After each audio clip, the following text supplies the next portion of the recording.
நோக்கினார் இவ்வாறு நாடுவே கண்ணாடி முன் நின்று பார்த்து கொண்டே ஒன்றாகச் செய்திட ஒரு 100 நாடகம் ஒத்திகை செய்து எதிர்பார்த்திருந்தேன் எதிர்பாராமலே அவன்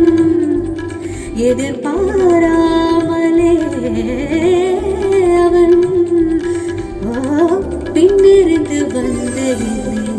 பம்பரமாய் சுழற்றிவிட்டு உலகுட பெருவாயில் என்னை வாயோடு வாய்ப்பதித்தார். இங்கு பூலோகமென்றொரு பொருளுள்ளதே இந்த பூங்காத்து